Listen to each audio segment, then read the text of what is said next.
Hello everyone, I'm back again with another video. Today we are going to talk about, and I've got my crazy Christmas sweater on again for this one. We are going to talk about my most disappointing books of the year.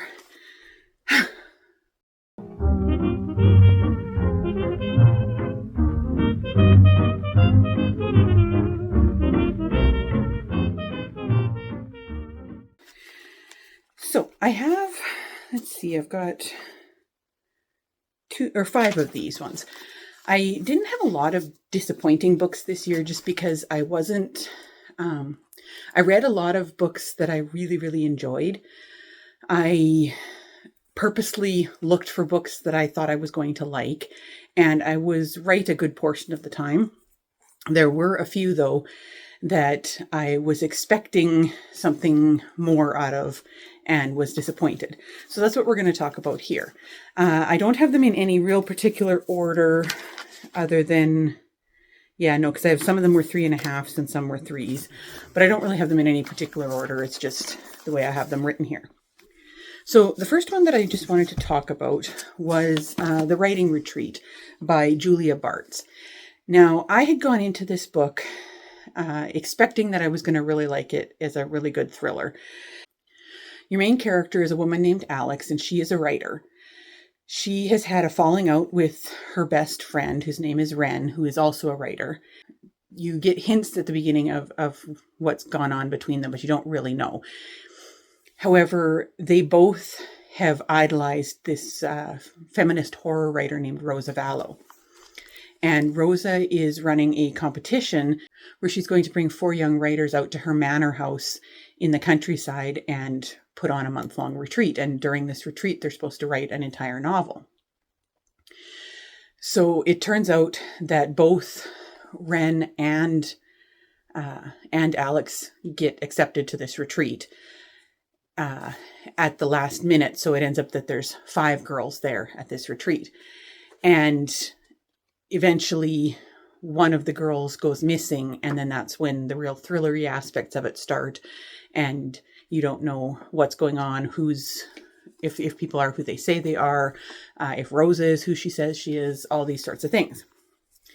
Now, when I read this book, the main issues that I had with it, I was really expecting that I would like it because I love books about writers.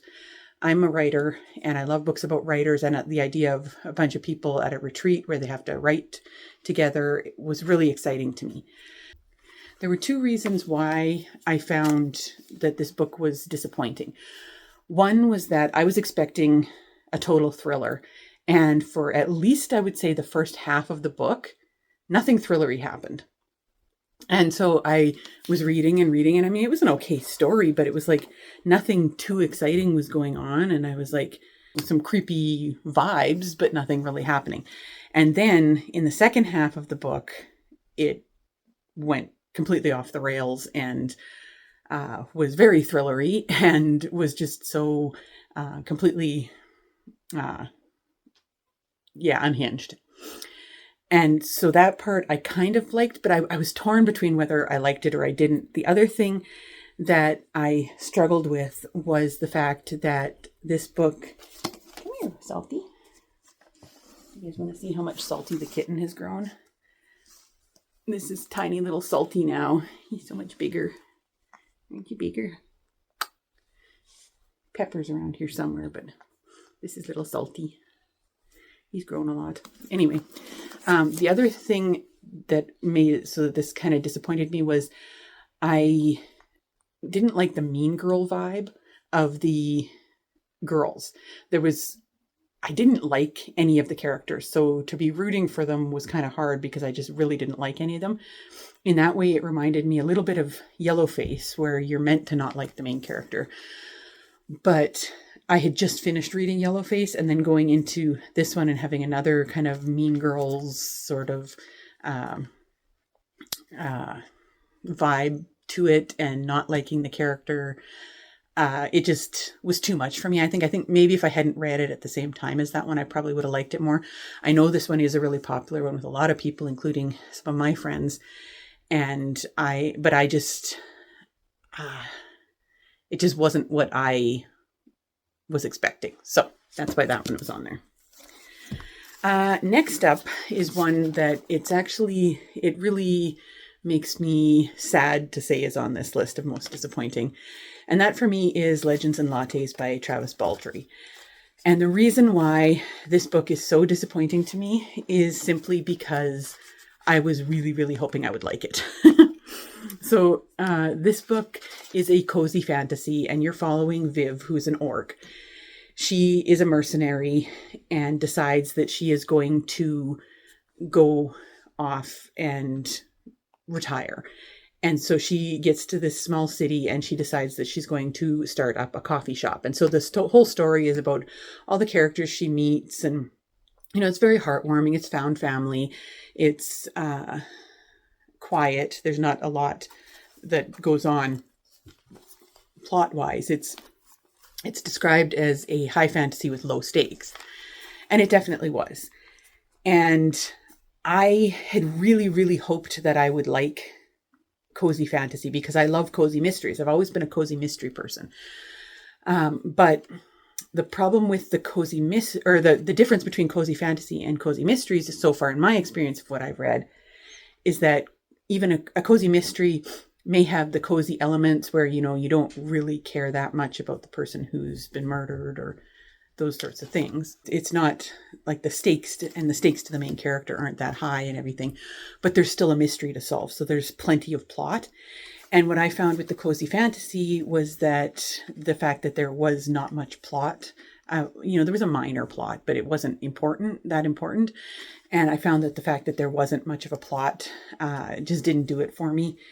And the thing that I'm discovering is that I really like things like the sword play and all that kind of stuff involved in the more medieval sort of fantasies that deal with, war and battles and that kind of thing. So that's where I don't think cozy fantasy is going to be my genre. I'll probably try a little bit more in the future, but I don't think it's going to be my genre. And that to me is disappointing because I was really hoping that I would like it. If you like that kind of idea of a cozy fantasy where, the stakes aren't very high, I would recommend Legends and Lattes because it is a fun book, and like the characters were really cute and everything. It just wasn't my style of book. So that's why it's on this list. The third one was a nonfiction that I read. This year I read quite a few nonfiction books about neurodivergence and in particular autism, because I'm finding some things about myself over the last little while, and I suspect that I am on the spectrum. It is difficult for adults to get a diagnosis, but so I've been reading up on some various things, and I did pick up one called Divergent Mind, Thriving in a World That Wasn't Designed for You by Joanna Nierenberg. And this book, it went through different types of neurodivergence, everything from autism to ADHD to other things like misophonia and those sorts of things. And I've got a cat in my bag of books here. Gilly, get out of the bag of books. And all of those topics. And then talked in particular about women who haven't been diagnosed and why women are often overlooked in diagnosis, even as children, but especially as adults. And then kind of focused on how the strengths of someone with those neurodivergences can help society. Now, I thought that it was there was interesting information in the book, but for one, I didn't find it very readable. I really didn't like the lady's style of writing. It just didn't click with me and make it. I had read a few other books that were much more readable in their style. And then I found that the main issue for me was that the books focused so much on women who were successful in the workforce and everything in spite of their neurodivergence. And I think she was trying to encourage people that, look what you can do even though you have these issues and things. But I just found that it was focused on these successful women and this issue that they have didn't stop them. In fact, it helped them in the workforce. And whereas there was really nothing in it to deal or to help those of us who struggle with day-to-day life and with major anxiety and social anxiety and those sorts of things. And so I found it quite disappointing that way, because the information, I mean, parts of it were interesting, but a lot of it wasn't really applicable to somebody who isn't a successful career woman. And so to me, it was kind of not really what I was looking for. The fourth one that I had on my list was A Good Girl's Guide to Murder by Holly Jackson. This one I read for my mixed media vlog, and I'll put a link to that up in the corner. And I wanted to like this one again because I've heard good things about it online from a lot of people. It's a lot of people's favorite series. It is a young adult, which is one of the reasons why I maybe struggled a little bit with it. And I'll explain that in a minute. But what the story is you're following Pip, and she is a high school senior. She is working on her final project, and they can choose to do their final projects on kind of whatever they want to. And she decides that she's going to do her final project on the role of media in murder investigations. And she's going to focus on a murder that happened, I believe it was 5 years before the beginning of the story, of a high school girl named Andy Bell. And it was blamed on her boyfriend named Sal Singh. And Pip doesn't believe that Sal was actually responsible for it because she knew him, and she doesn't think that was the kind of thing that he would do. And so she begins to look into this as part of her project and tries to find out who is actually responsible for Andy's death. The characters I did find quite engaging. I liked Pip for the most part, and I really liked Ravi, who is Sal's younger brother. He was quite an interesting character. And the characters were good. But I found, and I find this quite often this is what I struggle with young adult contemporary fiction, especially in like these mystery type stories, is the characters were getting into situations and back out of situations that I didn't really find believable. First of all, that these people would actually be telling this high school student these things, just answering all her questions and everything. And secondly, that some of the situations she gets herself into, that she would actually walk out of there alive.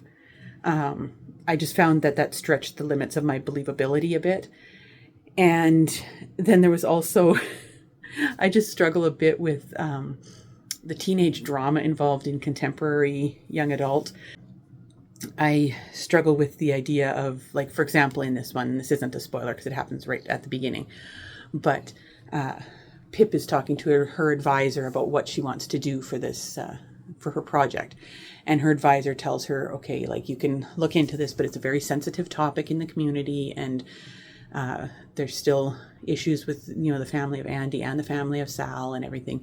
So you can look into it and use it for your project, but you are not allowed to contact the families, either family, in any way. And the very first thing that she goes home and does is she contacts Sal's brother, Ravi. And I was just like, you literally looked your advisor in the eyes and promised that you wouldn't do that. And then you went home and did it. And it annoys me when teenagers do that sort of thing. So in that way, I don't know. I struggled with it.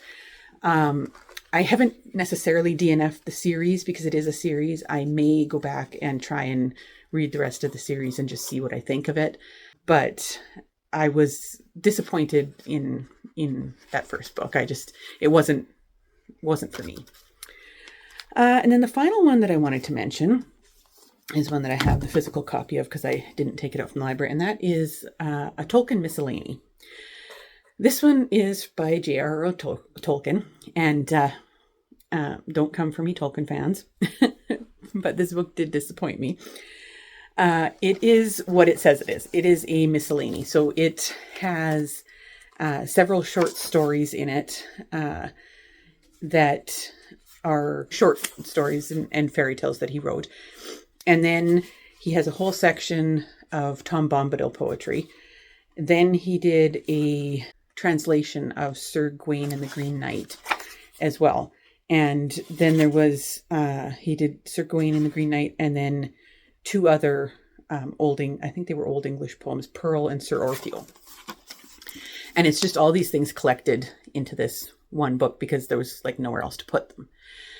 Now, I adore Lord of the Rings. I'm in the process of reading the books right now, but I adore the movies. I have been a huge fan of the movies since they first came out. I've watched them so many times I can quote them along with the characters as they speak. And so I really, really want to love everything that Tolkien wrote. But this book, I found parts of it I liked. The first two stories that I read, I really enjoyed. And I liked the translation of Sir Gawain and the Green Knight because I had heard that story on one of my favorite podcasts before. And I also really liked the Sir Orfeo one. But there were parts of this that were so dry. There's a big essay in the middle that he wrote about fairy stories. There was a big essay he wrote in the middle about fairy stories, and that was dry. Like, I probably could have had more fun watching paint dry than reading that essay.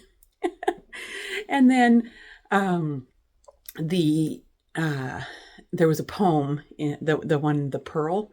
That one I couldn't even read. And I mean, that's not his fault. It's an Old English poem and he just was translating it. But I read the first like 2 pages of that and I quit reading that poem. And then there's the Tom Bombadil poetry in the middle. And please don't come for me, Tolkien fans, but I don't like Tom Bombadil. Even in the first book, in The Fellowship of the Ring, he drove me up the wall. I was just waiting for the Tom Bombadil part to end in the book. So the only thing that made it tolerable was I was listening to the audiobook with sorry, the cats are making noise. I was listening to the audiobook read by Andy Serkis, and Andy Serkis did such great voices and everything, so that made it tolerable. But I don't like Tom Bombadil. I'm sorry. So that's why this one was on my list. It was definitely a miscellany, and there were, like I say, parts that I liked, but parts that I didn't. And I've always wanted to love everything Tolkien's written, and yeah, I was disappointed not to.